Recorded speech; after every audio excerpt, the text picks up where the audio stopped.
My entitled in-laws spent years crediting their son for the vacations, cars, and even his sister's college tuition, all paid by me. My mother-in-law announced, "We're so proud of Colin for funding Lena's future," while smirking at my thrift store dress. I snapped, showed the bank transfers, and walked out. Now, after freezing payments, including their lease Lexus, they're blowing up my phone. 39 missed calls. The scallops were overcooked. I knew it the second Diane slid the plate in front of me, her diamond tennis bracelet clinking against the porcelain like a warning bell. She'd spent the entire morning bragging about the private chef she'd hired for Lena's graduation party. He trained under a Michelin star winner, but the edges of the scallops were rubbery, the saffron risotto gluey. Classic Diane. All presentation, no follow-through. Just like her son. "You're late," she said, not looking up as she refilled her champagne flute for the third time. The ice in her tone could have chilled the bottle. I dropped my keys into the gaudy seashell bowl by the door. Got stuck in traffic. She finally glanced at me, her eyes dragging down my thrift store linen dress. I didn't realize casual was the theme tonight. Lena flounced into the kitchen then, her new Louis Vuitton purse swinging from her shoulder like a trophy. My trophy, technically, the same one I'd paid for last month when her credit card got hacked. Again. "Oh my God, Mom. The caterer is freaking out about the floral arrangements. Can you?" She froze when she saw me, her nose wrinkling like she'd caught a whiff of garbage. "You're here." "Astute as ever," I said, reaching for a glass of wine. Colin chose that moment to shuffle in, his tie already loosened, his smile already strained. He'd been working late again, code for letting his parents grill him about why we hadn't started a family yet.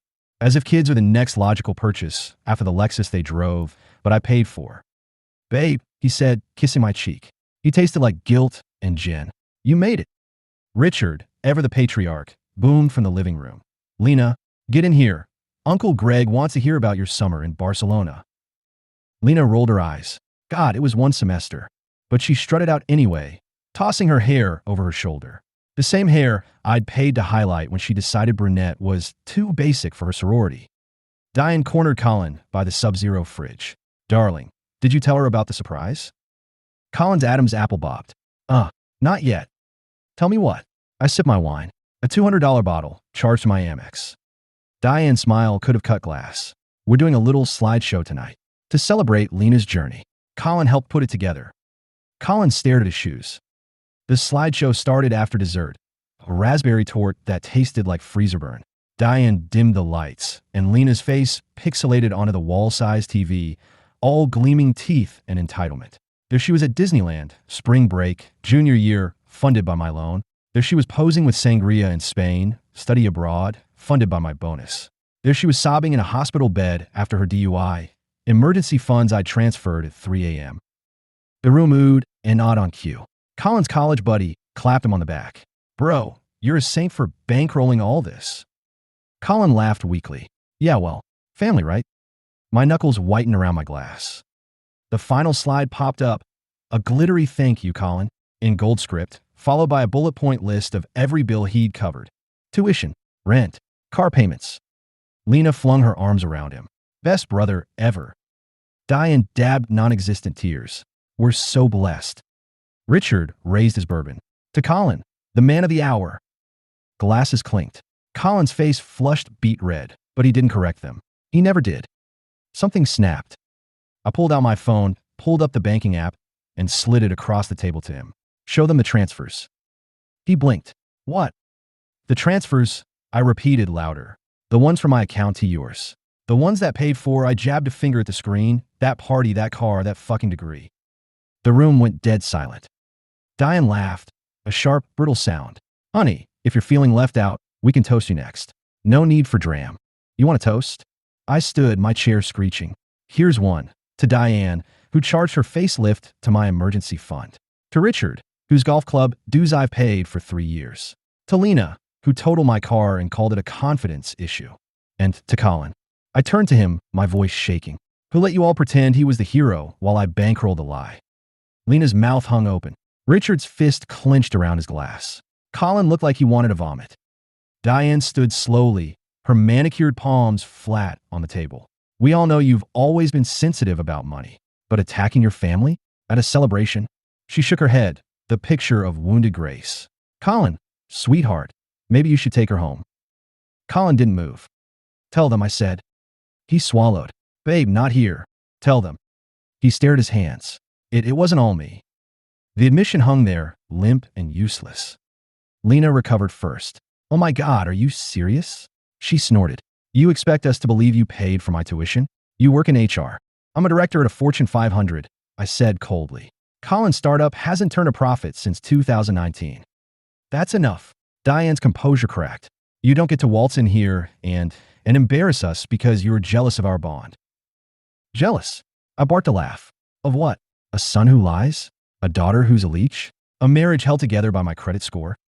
The room erupted. Richard slammed his glass down. Lena called me a bitch. Colin whispered, please stop. And Diane? Diane smiled. Small, victorious. Because she knew she'd already won. Colin would never choose me. Not over them. I grabbed my phone and left. They didn't follow. The Lexus was parked in their driveway, sleek and smug. My Lexus. The one they gifted themselves last Christmas. The one I made the payments on. I yanked the pink slip from the glove box, marched back inside, and dropped it on the table. By the way, I said, this isn't my name. Return it by Friday, or I'll report it stolen. Diane's smile died. Colin found me in the driveway, pacing. You didn't have to humiliate them. Humiliate them? I whirled on him. They've been humiliating me for years. You just let them. He flinched. Then my family. And what am I? He didn't answer. I got in my car, the Honda they mocked but I owned, and drove. At the first red light, I pulled up the banking app, canceled all auto payments, and blocked their numbers. The light turned green. Colin slept on the couch. Not because I kicked him out, but because he couldn't meet my eyes long enough to ask for a pillow. I found him the next morning, staring into the fridge like it held the meaning of life. His dress shirt was wrinkled, his hair mussed from pretending to sleep. I brewed coffee in silence. The machines gurgled, the only sound in the apartment we'd bought with my signing bonus.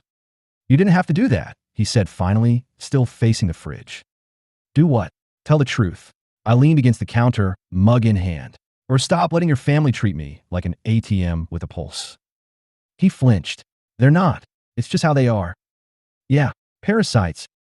The word hung there, sharp and satisfying. He shut the fridge, his shoulders sagging. Then my family, Mara. You don't get it. Oh, I get it. I pulled my laptop off the charger, flipped it open. I've just been paying for it. The numbers didn't lie. $15,000 for Richard's golf club membership. $8,200 for Diane's emergency facelift last summer. $22,400 in Venmo transfers labeled Lena's rent over 3 years. All from my account. All buried under Colin's name. His email, his sheepish "I'll pay you back, babe" promises that dissolved like sugar in champagne. But the real kicker? The texts.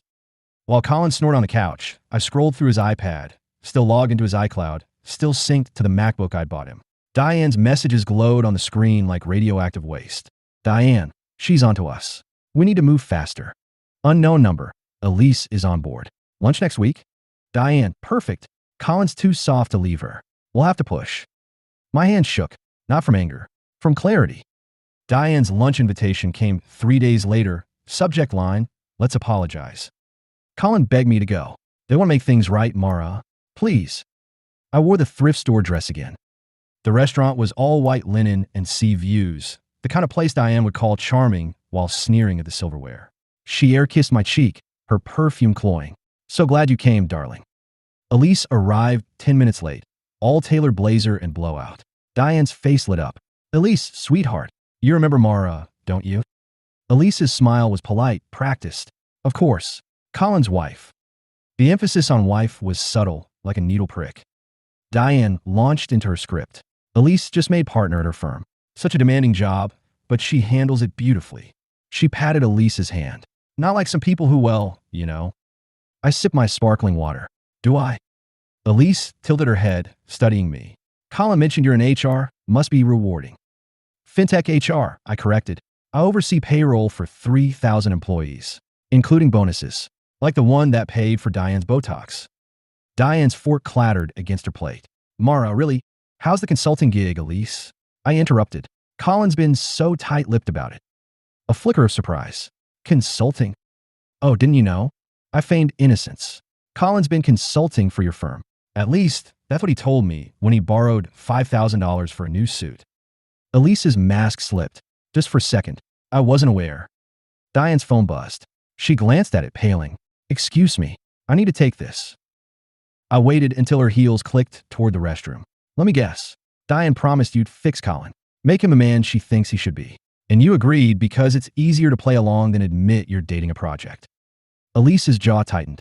This isn't a conversation we should be having. No? Then why are you here? I leaned forward. Is he a tax write-off? A favor? Or just a placeholder until someone with a working spine comes along? She stood abruptly, tossing her napkin on the table. You're unwell. And you're underpaid. I slid a business card across the table. Her firm's competitor, circled in red. They're hiring. Better benefits. Less family drama. Colin was waiting when I got home, pacing the living room. How'd it go? I tossed my bag on the counter. Elise left early. Something about a migraine. He wilted. Mom's really upset. Good. Mara. I cut him off, handing him a USB drive I prepared. Everything's on here. The transfers. The texts. Diane's little plot with Elise. Take it. Show it to them. Or don't. He stared at it like it might bite him. What's this for? Proof, I said, that I'm not the villain here. That they've been lying to you. To themselves. He didn't touch it. They're my parents. And I'm your wife. My voice cracked. Was your wife? Silence. I picked up the USB, pressed it into his palm. Choose. He left an hour later, duffel bag in hand. That night, I did 3 things. Changed the locks. Froze the joint account. Drank an entire bottle of Pinot Noir with Gus, my one-eyed rescue cat, judging me from the windowsill. At midnight, Diane called. I let it ring, imagining her perched on her linen sofa, fuming. When a voicemail beeped, I texted her a screenshot of Alexis's pink slip. Me, Friday. Or I called the cops. Then I blocked her. And slept like the dead. Richard showed up at 7 a.m. on a Tuesday, pounding on the door like he was auditioning for a cop drama. Gus hissed from the windowsill, his one eye narrowed to a slit. I opened the door halfway, still in sweatpants, coffee in hand. The Lexus payment bounced. He spat, face flushed. I took a slow sip. Yeah, because I canceled it. His jowls quivered. You can't do that. That car is ours. Funny. I leaned against the doorframe. Because the registration says mine. And the loan? Also mine. So here's how this works. You return the car by Friday, or I report it stolen. Your choice. He gaped, his entitlement momentarily short-circuiting. You're punishing us?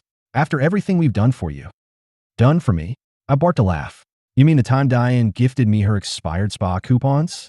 Or when Lena borrowed my diamond earrings and lost them at a frat party? Or maybe when you called me twice from the Mercedes dealership to ask why my Amex was declining. He stepped closer, his cologne sour. You're a spiteful little. Careful. I held up my phone, thumb hovering over 911. I'm feeling spiteful enough to call the cops right now. He left, tires screeching. The voicemail started an hour later. Diane, 9:14 a.m. Lena's scholarship fell through. The university says she owes $12,000 by Friday. Are you happy now? You've ruined her life. Diane, 9:17 a.m. Weeping. How could you do this to us? We welcomed you. Colin's devastated. Lena, 9:23 a.m. You're a psycho. I hope you die alone. I deleted them all. Then I texted Lena's university registrar, a contact from back when I'd personally negotiated her tuition payment plan and confirmed her scholarship was intact. Registrar. Ms. Carter's account is paid in full through December. I screenshotted it, sent it to Diane with a thumbs up. Blocked. The smear campaign was subtler. At the grocery store, Mrs. and Gwen from Colin's parents' book club accidentally bumped my cart. Oh, Mara, I didn't see you there. Her tone dripped with faux sweetness. Heard you're struggling lately. At work, a junior HR associate hesitated before handing me a file. I heard you're like suing your in-laws. That's intense. Even my barista, Kayla, eyed me oddly. Your usual latte? She asked, like she was offering condolences. I wanted to scream, they're lying. But that's the thing about lies. They don't need to be true. Just loud. Colin came back on a Thursday. He looked hollow, his beard patchy, his eyes bloodshot. Can we talk? He asked, hovering in the doorway like a stray. I let him in. Not for him. For closure. He sat on the edge of the couch, staring at Gus, who stared back like a tiny, judgmental gargoyle. They're saying things about you. I know. They're saying you're controlling. That you cut them off to hurt me. Do you believe that? He picked at a thread on his sleeve. They're my family. And what am I? Silence. I grabbed the USB drive from the desk, tossed it to him. Watch it, then decide. He pocketed it without looking. Mom said if you just apologize, we can fix this. All of us. I laughed, sharp, humorless. Apologize for what? For paying their bills? For catching them in lies? For refusing to be their piggy bank anymore? He flinched. They're hurting. Good. The word tore out of me. Let them hurt. Let them feel what it's like to owe someone everything and still treat them like nothing. He stood, shaky. I can't just abandon them. Then you've made your choice. He hovered, waiting for me to cave, to bargain, to beg. I opened the door. That night, I Googled how to sell a car with a delinquent loan. Then I Googled divorce lawyers near me. Then I ordered takeout, extra spicy, and let Gus lick the grease off my fingers. At midnight, my phone buzzed. Elise, Colin's staying with me. For now. I stared at the screen, waiting for anger, jealousy, something. All I felt was pity. Me. Charge him rent. Blocked. The Lexus showed up on Friday. Keys in the mailbox, a dent in the passenger door. I sold it Monday. Donated the cash to a women's shelter. Kept the keychain. The email took 12 minutes to draft. Not because I hesitated, but because I wanted the receipts to speak for themselves. No rants. No insults. Just bullet points, dates, dollar amounts, and screenshots in a PDF titled family_finances.pdf. I attached the USB files for good measure, then hovered over the send button. The cursor blinked, daring me. Gus headbutt my elbow. Do it. I sent it to everyone. Diane, Richard, Lena, Colin, their extended family, their country club friends, then Gwen's from the book club, even Elise's work email, because why the hell not? Subject line. Ask them where the money really came from. The replies rolled in like a slow-motion car crash. Cousin Amy, 9:03 a.m. Holy shit. Are these numbers real? Uncle Greg, 9:15 a.m. Richard, you owe me $5,000 from the golf bet. Guess you can afford it. Elise, 9:27 a.m. Please remove me from this thread. Diane's response came at 9:48 a.m. How dare you? I blocked her mid-typing. By noon, Lena's Instagram was scrubbed clean. No more hashtag bless posts. No more thirst traps in my hand-me-down dresses. Just a blank bio and a locked account. Richard's LinkedIn vanished. Diane's book club group chat imploded, according to Mrs. Gwen, who accidentally texted me. They've been lying about their charity work too. Colin called 17 times. I let go to voicemail. Mara, please. Mom's having a meltdown. Dad won't leave the study. Lena's. I don't even know. Just tell me what to do. I deleted it. Elise showed up in my office that afternoon, her blazer less crisp than usual. We need to talk. I wave her into the conference room, Gus's judgmental face still open on my Zoom background. Make it quick. I've got a benefits meeting. She didn't sit. You humiliated him. Did I? Or did he humiliate himself by pretending he funded his sister's life? Her nostrils flared. You don't understand the pressure he's under. Pressure? I snorted. Try remortgaging your home to cover your in-laws' facelift. That's pressure. She glanced at the door, lowering her voice. He's staying with me. Temporarily. But this mess isn't good for my reputation. Ah, there it was. I leaned back. Let me guess. Your firm's asking why you're housing a guy whose family embezzled from his wife. She stiffened. I didn't know. But you didn't ask. I stood, gathering my notes. Funny how that works. She left without another word. Diane's final act of desperation came at 2 a.m. A text from an unknown number. Emergency. Call me. I didn't, but I did check the security cameras. There she was parked outside my condo in Richard's BMW, mascara smudged, phone flashlight glowing as she rummaged through my trash. Looking for what? A shred of leverage? A discarded bank statement? I sipped water, watching her poke at a pizza box. Gus hopped onto the counter, chirping. Pathetic, right? He swatted a pen onto the floor. Agreement. The divorce papers arrived on Friday. Colin's signature was shaky, his initials smudged. No contest. No demands. Just a scribbled note. I'm sorry. I signed without reading. My lawyer raised an eyebrow. You're entitled to half his assets, you know. What assets? I laughed. His parents are his assets. That night, I burned the note in my kitchen sink. Watched the I'm curl black, the sorry dissolve into ash. Then I opened a bottle of champagne, the cheap kind Diane would have gagged at, and poured 2 glasses. One for me, one for Gus. He sniffed it, sneezed, and knocked it over. Same, buddy. At midnight, my phone buzzed. Elise, he's gone. Left a thank you note and half a bag of pretzels. I stared at the screen, waiting for the old ache, the part of me that once loved him, to flare up. Nothing. Me? Keep the pretzels. Then I blocked her too. The condo felt lighter after that. Emptier, but in a way that left room to breathe. I bought plants. Hung art that wasn't neutral enough for resale. Let Gus claw up the couch without worrying about Diane's lectures on respecting investments. Colin's family tried one last Hail Mary, a letter from their lawyer threatening defamation. I forwarded it to my attorney, who replied with a single sentence, "Prove it." They never did. On Saturday, I drove to the beach. Not the manicured one Diane favored, but the rocky, wind-battered stretch north of the city. Let the salt air whip through my hair, the cold sting my cheeks. Gus yowled in his carrier, unimpressed. "Tough love?" I told him, tossing a pebble into the surf. He hissed. I took a photo of the horizon, gray and endless, and posted it with no caption. No one needed one. The first time I didn't flinch at an unknown number, I was elbow deep in soil repotting a monstera plant I'd named Diane. Gus batted at a loose leaf, his tail flicking with approval. The phone buzzed on the counter, no caller ID, and I let it ring, humming along to the jazz playlist I put on just to drown out the silence. Voicemail. "Mara, it's Dad. Richard, we need to talk. Please." I tossed the phone to the couch and wiped dirt on my jeans. "What do you think, Gus? Should I call him back?" He knocked over a mug. "Right. Priorities." The letter came a week later. Thin, creased envelope. Colin's handwriting. "Mara, I'm sorry. For everything.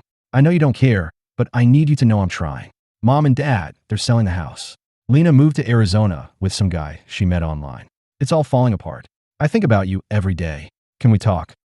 See, I read it twice. Then I folded it into a paper airplane and launched it off the balcony. Gus watched it spiral into the dumpster below. "Good riddance," I said. He sneezed. The housewarming party was supposed to be small. Just Mara from the shelter, Joel, and his latest boyfriend, a soft-spoken teacher named Amir who brought homemade baklava. But word got around. By 7 p.m., my condo was packed with coworkers, neighbors, even Kayla the barista, who'd quit after realizing Diane's tips were just passive-aggressive pamphlets about grooming standards. To Mara, Joel raised his glass, grinning. Who taught us all that family is just a word until someone starts charging interest? Laughter clinked against the walls. Gus weaved through legs, accepting tribute in the form of cheese cubes. Someone knocked. Elise stood in the hallway, her blazer swapped for a leather jacket, her hair loose. She held a bottle of wine and a shrug. Heard there was a party. I arched a brow. "You here to serve me papers?" "Nah." Colin's couch lost its charm. She glanced past me at the chaos. Amir debating plant care with Mara, Joel dancing badly to ABBA. "Mind if I crash?" I stepped aside. "Don't feed the cat." She snorted. "Noted." Later, as we sorted recycling, Elise nodded at the balcony. He texted me. "Colin, let me guess. Can we talk?" Word for word. She tossed a bottle into the bin. I told him my couch was for functional adults only. I laughed. Harsh. Honest. She paused. "You were right, by the way. About the firm. I quit." "Where'd you go?" "Nonprofit work. Refugee resettlement." She smirked.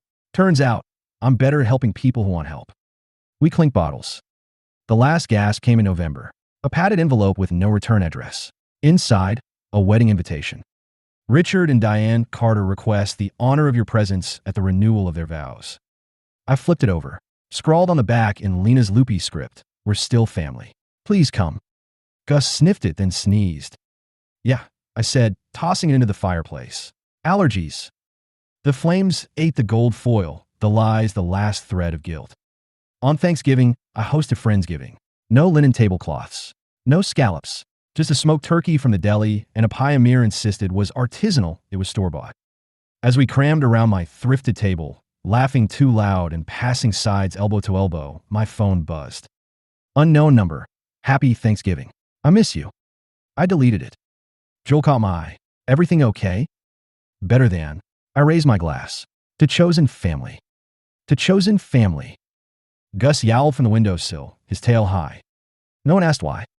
That night, as I scrubbed cranberry sauce off a plate, I realized I hadn't thought about Colin's family once. Not their sneers, their demands, their hollow apologies. The silence they'd left was no longer a void, it was space. For mismatched friends. For a cat who hated champagne. for a life that didn't require loans or lies to feel full. I dried my hands, grabbed a blanket, and joined Amir on the balcony. The city glittered below, indifferent and alive. "You okay?" he asked. I smiled. "Yeah, finally." He passed me a flask. To freedom. To freedom.